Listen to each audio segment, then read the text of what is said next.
Alhamdulillah, wassalatu wassalamu ala rasulillah wa ba'd. Nous remercions Allah subhanahu wa ta'ala, c'est lui qui, par sa permission, nous commence une nouvelle leçon avec titre explication du livre Sharh al-Sunnah.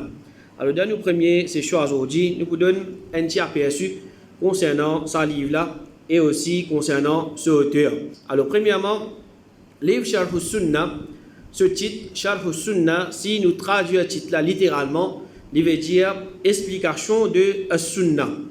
Mais en vérité, ce n'est pas un livre qui pour explique le Sunnah, le prophète sallallahu alayhi wa sallam, mais c'est un livre qui principalement les causes concernant Aqidah. Au contraire, nous sommes capables de dire que c'est un parmi les plus anciens et plus meilleurs livres concernant Aqidah. Alors, il est considéré parmi les textes qui sont bien importants, qui font préserve pour nous Aqidah de Ahl Sunnah wal Jama'a. Alors souvent, des fois, peut-être dans ma leçon ou bien même dans les autres causeries, nous pouvons faire mention de Sharh al-Sunnah ou bien auteur de ça livre-là et faire référence à l'idée d'un livre de Aqidah qui finit après lui. C'est-à-dire dans les autres ulama, dans les autres savants de l'islam qui finissent écrire un livre concernant Aqidah, alors nous pouvons qu'ils faire référence à ça livre-là et ça auteur-là. Alors pour importance qui Aqidah est dans l'islam, et le fait que Mandimoun fin commence égaré concernant Aqidah après la mort du prophète sallallahu alayhi wa sallam, ça fin toujours pousse ban ulama pour qu'ils écrivent un livre pour préserver vrai Aqidah et pour défendre Aqidah qui le prophète sallallahu alayhi wa sallam et ban sahaba tilola. Alors malgré que si nous regardons ça mot là, ça terme là, Aqidah dans le Coran ou bien dans Sunnah, dans le hadith, nous pouvons trouver parce que c'est un mot qui commence à servir bien après la mort du prophète sallallahu alayhi wa sallam. Malgré ça, ne pas vous dire que c'est un bid'a parce qu'il n'est pas une relation directe avec l'ibadat. Nous pouvons servir un terme, aqidah, pour indiquer conception indimoun. C'est un terme qui nous peut servir, il n'est pas une relation avec aucun ban ibadat. Alors au commencement, ban ulama, quand je peux écrire un livre, malgré ce livre qui concerne Aqidah, je ne peux pas servir ce terme Aqidah là. Je peux servir dans différents termes. Par exemple, dans le 2e siècle Hijri, Aqidah, je peux écrire sous titre Al-Fiqh al-Akbar, c'est-à-dire la plus grande compréhension. Parmi nous, les élèves de Imam Abu Hanifa, alors je peux écrire ce livre là pour expliquer Aqidah de Imam Abu Hanifa, c'est-à-dire le livre Al-Fiqh al-Akbar. Alors, Cheikh Uthaymeen, rahimahullah, il dit que Tawhid, c'est le grand fiqh.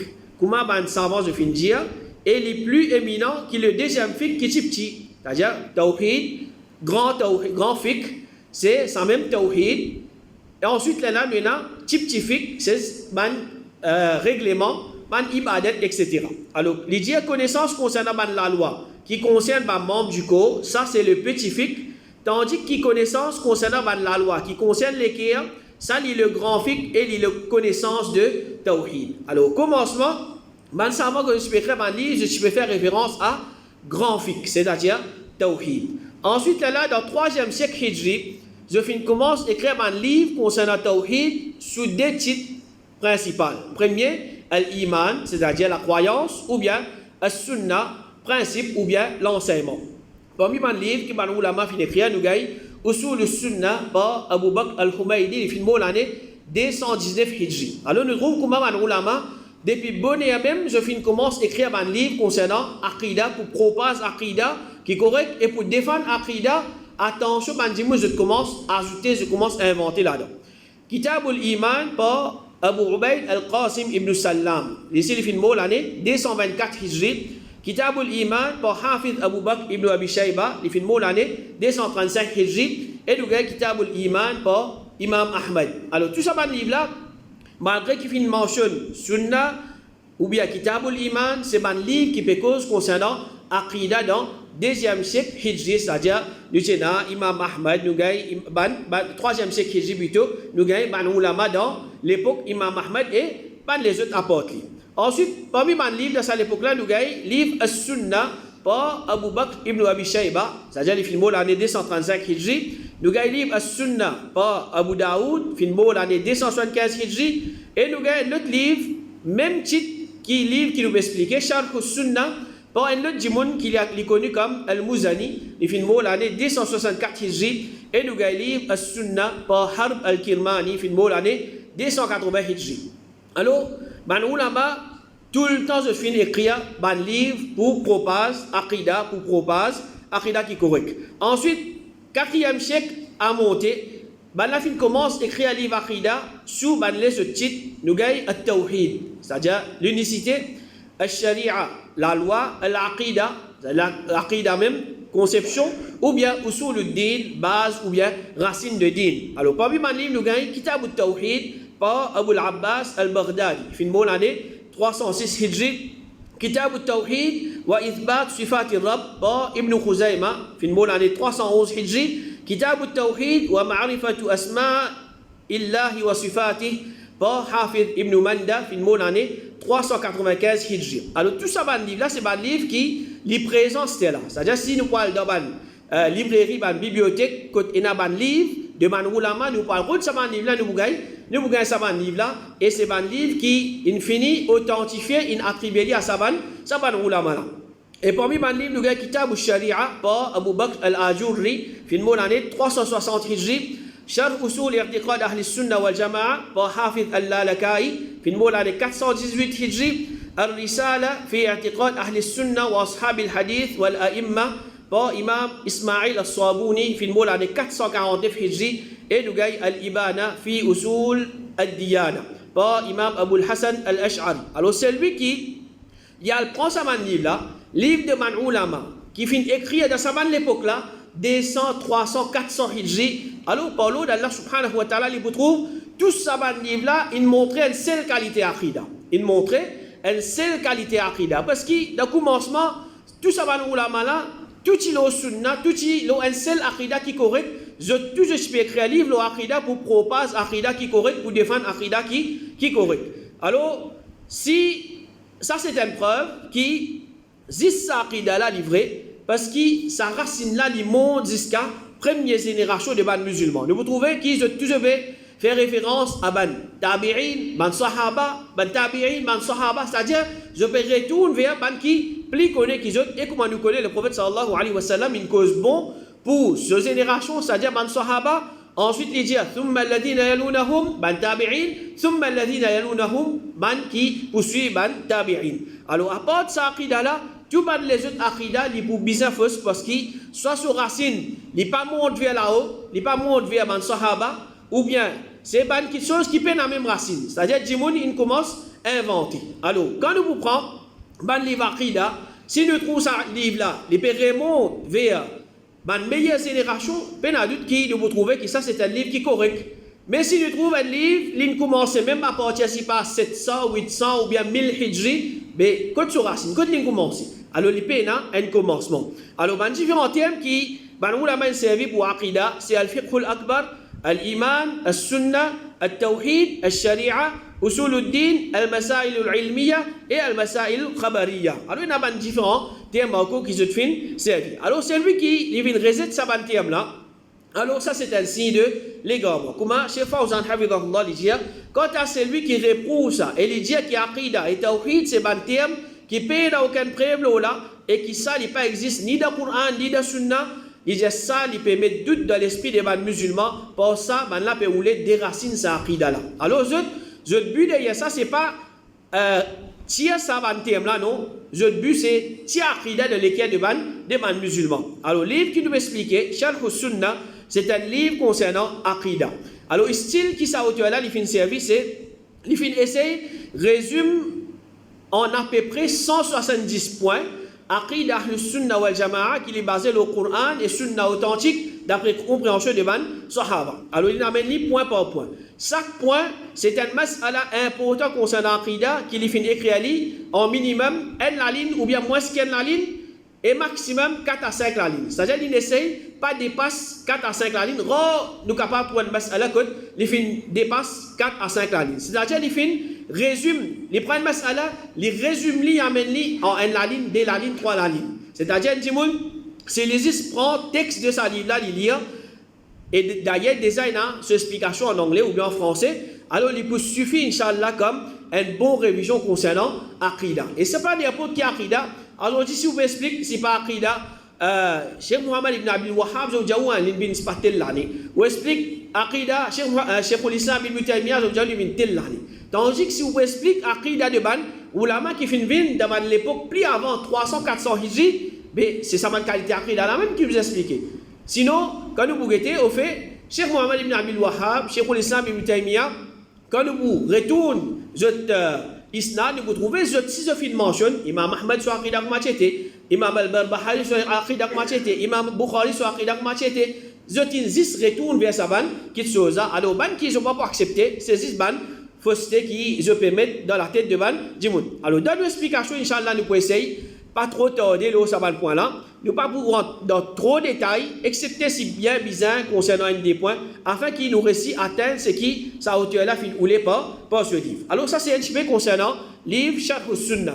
À ce qui est concernant hauteur là, Imam Al-Barbahari, alors son nom c'est Al-Hassan ibn Ali ibn Khalaf. Al-Hassan ibn Ali ibn Khalaf, et ce kunya c'est Abu Muhammad. Il est né dans les années 253 Hijri. Il est né dans les années 253 Hijri. C'est-à-dire, combien d'années il y a plus que 1200 années. Plus que 1200 années, alhamdulillah, Allah subhanahu wa ta'ala nous préserve, ça alim là ce livre, aujourd'hui nous peut expliquer ce livre. Nous peut expliquer, ça alim là ce livre, qu'il est né l'année 253 Hijri, pendant qu'il a fait de Al-Mu'taz Billah. C'est-à-dire, c'est sa califat s'appelle Al-Mu'taz Billah. Et il paraît qu'il est né à Bagdad, c'est-à-dire dans l'Irak, et il grandit là-bas à cause de sa grande réputation et sa popularité là-bas parmi les Bandimoun ordinaires, c'est-à-dire les Bandimoun normal, et même les ulama, les étudiants de la connaissance, je connais Imam Al-Barbahari. Et il accompagne un groupe parmi les compagnons de Imam Ahmad ibn Hanbal, tels comme Abu Bakr al-Marrouzi, qui filme l'année 275 Hijri, et Sah ibn Abdullah al-Tustari, filme l'année 283 Hijri, et il prend connaissance avec Banna, et majorité parmi Banna depuis Bagdad. Alors, Imam al-Barbahari, nous sommes capables de dire parmi les élèves de Imam Ahmad. C'est-à-dire, et les élèves, ils apprennent avec Imam Ahmad, ils apprennent avec sa élèves là. Et ils finissent vivre dans l'époque, ban grand ulama, comme nous avons Ibn Majah. Ibn Majah, fin l'année 273 Hijri, c'est lui qui fin compile ban livre dans Sunan Ibn Majah. Imam Abu Daoud, fin l'année 275 Hijri, et aussi dans l'époque de Hanbal ibn Ishaq al-Shaybani, fin l'année 273 Hijri, Ishaq ibn Ibrahim ibn Hani al-Naysaburi, fin l'année 275 Hijri, Abu Bakr al-Khallal, fin l'année 311 Hijri, et Ibn Qutayba al-Daynouri, fin l'année 276 Hijri, et aussi dans l'époque de Abu Ja'far al-Tahawi, fin l'année 321 Hijri, c'est lui qui est connu pour ce livre concernant Aqida. Alors, ça peut prouver qu'Imam al-Barbahari, il fait grandir dans un environnement que autour de lui, il y a un ulama. Déjà, il y a qui a grande connaissance. Ban qui se remplit avec connaissance, alors ça peut finir un grand effet de connaissance lui-même et de personnalité. Alors, Imam al-Barbahari, c'était un monde qui était rempli avec connaissance. Il était rempli avec connaissance et définitivement, quand nous regardons ban ulama qui connu pour cette connaissance, nous retrouvons un produit à ban élèves. Ibn Taymiyyah, il produit à ban élèves. Ibn Kathir, il produit à ban élèves. Cheikh Mohammed ibn Abdul Wahhab, il produit à ban élèves. Tout ban ulama qui est en connaissance d'un produit à ban élèves. Alors, parmi ces ban élèves, nous avons Ibn Battah, qui fait l'année 387 Hijri, il écrit un livre connu comme Al-Ibana, qui ça aussi lien qui concernant Aqida. Et nous avons les autres encore. Nous avons Abu Ali al-Najjad al-Baghdadi, et parmi ces élèves, nous avons Muhammad ibn Ahmad ibn Salih ibn Ahmad ibn Hanbal, qui fait l'année 330 Hijri. C'est-à-dire, il y a des enfants de Imam Ahmad. Il y a des enfants de Imam Ahmad, c'est parmi les élèves de Imam al-Barbahari. Alors, Imam al-Barbahari est un imam qui a un grand prestige, et il peut dire la vérité, il est un da'i qui se permet vers Sunna, vers suivre texte depuis le Coran, Sunna, et il tient une grande réputation auprès de ban gouverneurs de cette époque, et il tient une grande valeur. Et place que je peux donner les choses, c'est-à-dire ce majlis, il est rempli avec un siècle de hadith, je pense à hadith, je pense à fiqh, je pense à aqida, et beaucoup de savants, tu peux venir apprendre avec. Beaucoup de savants, même tu peux venir apprendre avec lui. Ça peut montrer quelle qualité, connaissance, lui tient.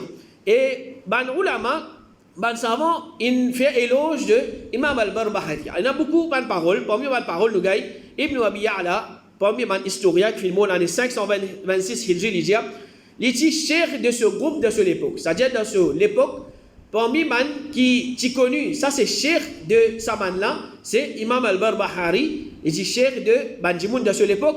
Le premier parmi les là de condamne Banjimoun contre Bid'a et oppose là avec l'armée et sur la langue. C'est-à-dire qu'il oppose Bid'a avec sur l'armée et sur la langue. Il a une grande réputation auprès du gouverneur et une grande place parmi les compagnons. Et il tient parmi les imams qui t'y connaissent bien, c'est-à-dire qu'il a une grande connaissance et un principe de Banjimoun fiable et croyant. Et Imam al-Zahabi il dit concernant lui, il espère cause la vérité, il espère vite vers Athar, c'est-à-dire suivre un texte depuis le Coran Sunna, sans qu'il y ait blâme de aucun blâmeur dans le chemin d'Allah. C'est-à-dire pas qu'il y ait personne. Et Imam al-Zahabi il dit encore, c'est un dia qui pense au tawarru, c'est-à-dire il espère la prière dans lui. Attention, comme dire, il y a certaines choses qui empêchent lui gagner une meilleure place dans l'akhirat. C'est ça même qui est connu comme tawarru. Alors, il dit, par ce tawarru, il renonce l'héritage de ce papa qui tient une somme de 70 000 dirhams. C'est-à-dire, ce papa, l'héritage qu'il est supposé gagner, c'est à l'époque-là 70 000 dirhams. Extra même beaucoup d'argent.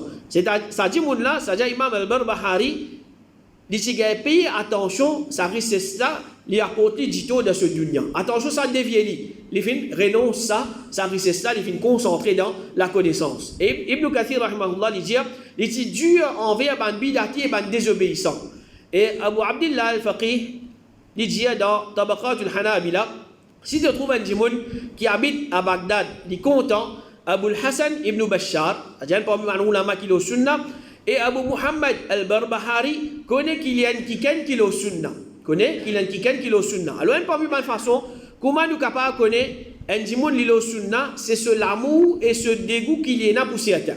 Ça, c'est un parmi les principes de l'islam. Content et détester la cause d'Allah subhanahu wa ta'ala. Alors, un musulman n'a pas le droit, content ce qu'il a envie, et détester ce qu'il a envie basant sur ce désir. Ça aussi, il est attaché avec plaisir à Allah subhanahu wa ta'ala, nous pas content et nous n'a pas détesté non et personne, excepté la cause Allah subhanahu wa ta'ala. Parce que le prophète sallallahu alayhi wa sallam dit, meilleur la cause de iman, c'est qui te compte à la cause Allah et te détester la cause Allah.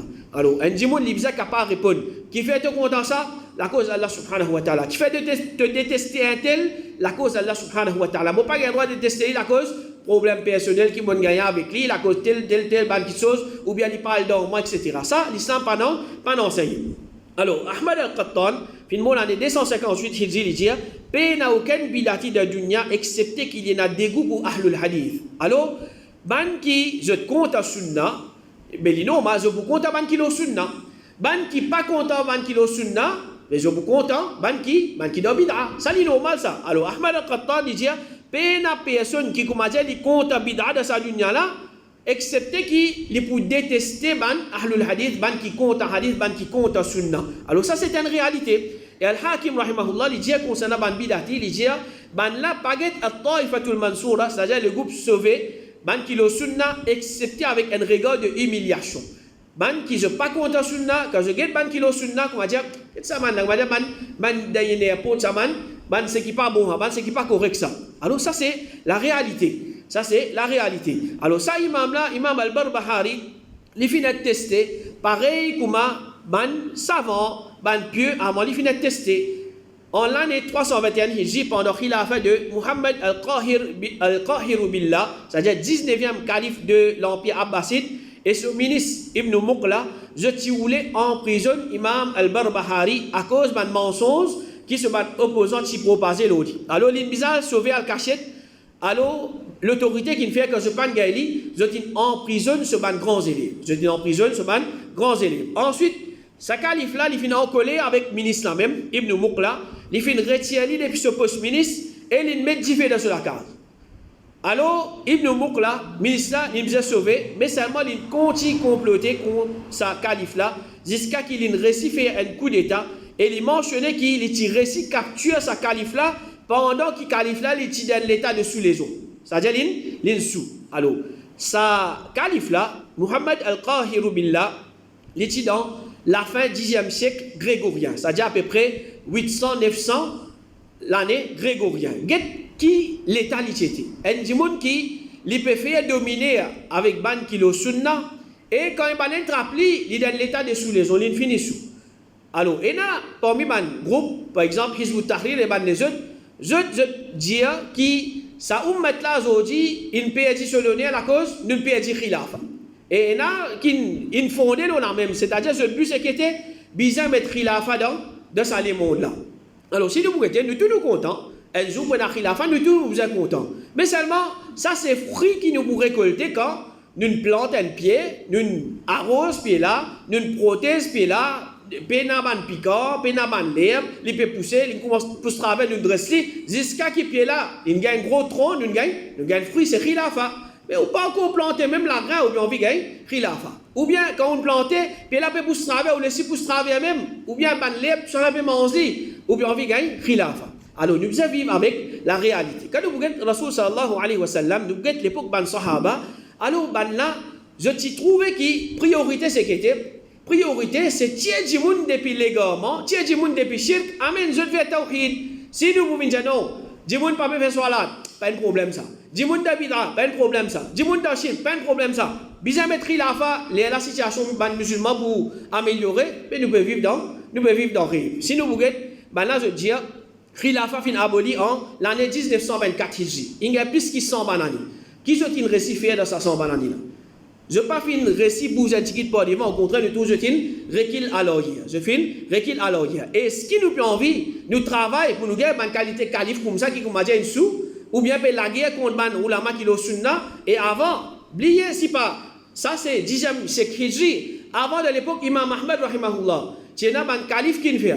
In emprisonne Imam Ahmad rahimahullah. In rote ban kilo sunna.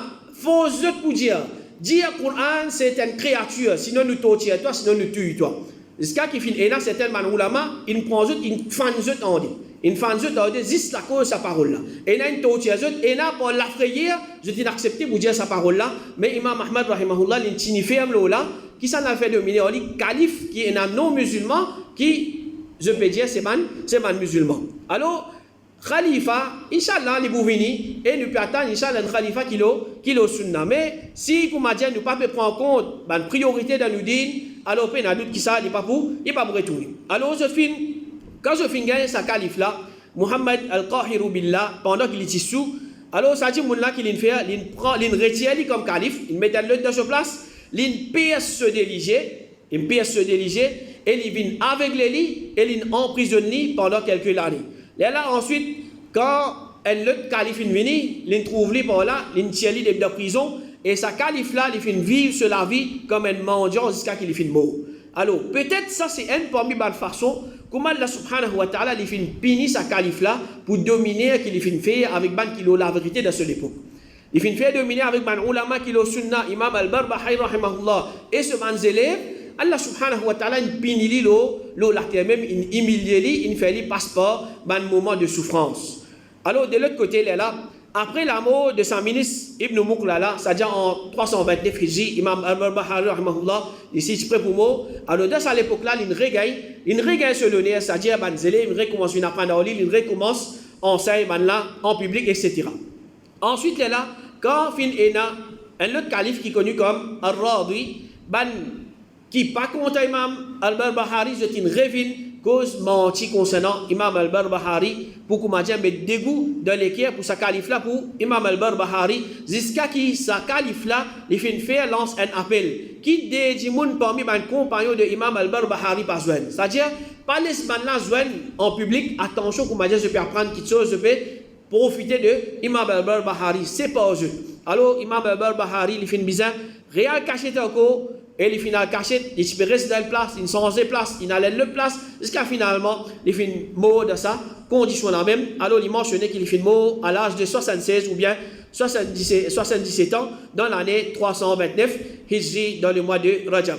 Alors ça c'est une introduction concernant le livre Sharh al-Sunnah et auteur Imam Al-Barbahari rahimahullah. Alors Inch'Allah, semaine prochaine, nous vous commençons avec le premier point qui Imam Al-Barbahari fin amené dans ce livre. Qu'Allah subhanahu wa ta'ala aide-nous pour nous acquérir connaissances authentiques et pour nous mettre en pratique. Wa sallallahu ala nabina Muhammad wa ala alihi wa sahbihi ajma'in.